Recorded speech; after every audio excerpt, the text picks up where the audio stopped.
বাবাহীন সংসারে পরিবারের প্রধান ভরসা ছিল এসএসসি পরীক্ষার্থী মুমিন। পরিবারের সচ্ছলতা আনতে তাকে বিদেশে পাঠানোর প্রস্তুতি নিচ্ছিল পরিবার, কিন্তু টিকটক করা নিয়ে দুদল কিশোরের সংঘর্ষের মধ্যে পড়ে প্রাণ যায় চট্টগ্রামের লোহাগাড়ার পুটিবিলা এলাকার স্কুল ছাত্র মুমিনের। একটি পরিবারের স্বপ্ন ভেঙে দেয়া এমন হৃদয় বিদারক ঘটনায় দোষীদের দৃষ্টান্তমূলক শাস্তির দাবি স্বজন এবং প্রতিবেশীদের। ব্রেকফাস্ট, টিফিন কিংবা স্ন্যাক টাইমে মজাদার আয়োজন মানে অল টাইম ব্রেড। সন্তান হারিয়ে পাগল প্রায় মা খুরশিদা বেগম। অশ্রু জলে কখনো বাকরুদ্ধ, কখনো কাঁদছেন অঝরে। দুর্বৃত্তের ছুরিকাঘাতে প্রাণ হারিয়েছে ছেলে এসএসসি পরীক্ষার্থী মুবিনুল হক মুমিন। স্বামীহীন সংসারের প্রধান অবলম্বন বড় ছেলেকে হারিয়ে ভেঙে চুরমার যেন তার সব স্বপ্ন। বাবা ছিলেন বলে, আম্মু তুমি এরকম করিও না, আমি আছি, আমি সবগুলো আপনাকে পূরণ করবো, এরকম বলে।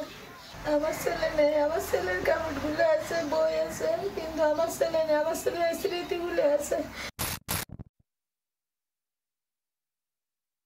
গেল 5 ফেব্রুয়ারি রাতে চট্টগ্রামের লোহাগাড়া উপজেলার পুটিবিলা ইউনিয়নের পূর্ব তাঁতিপাড়া এলাকায় টিকটক করা নিয়ে দুই গ্রুপ কিশোরের মধ্যে সংঘর্ষ হয়।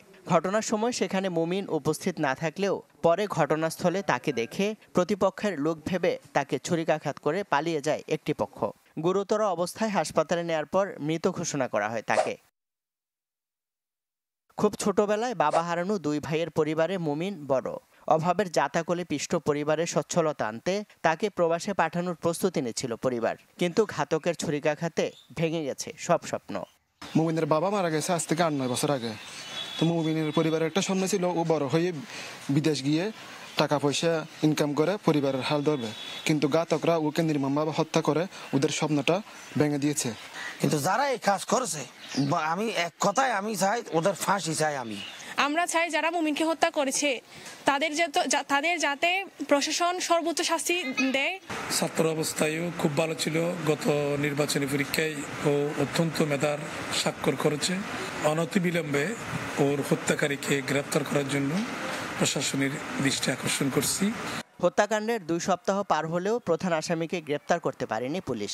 তবে অপরাধীদের আইনের আওতায় আনতে কাজ চলছে বলে দাবি পুলিশের।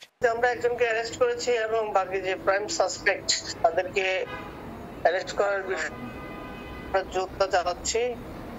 শীঘ্রই আসামি ধরা পড়বে বলে আশাবাদ ব্যক্ত করছি। নিহত মুমিন ছিল স্থানীয় পুটিবিলা উচ্চ বিদ্যালয়ের 10ম শ্রেণীর শিক্ষার্থী। ইমদাদুল হক, চ্যানেল 24, চট্টগ্রাম।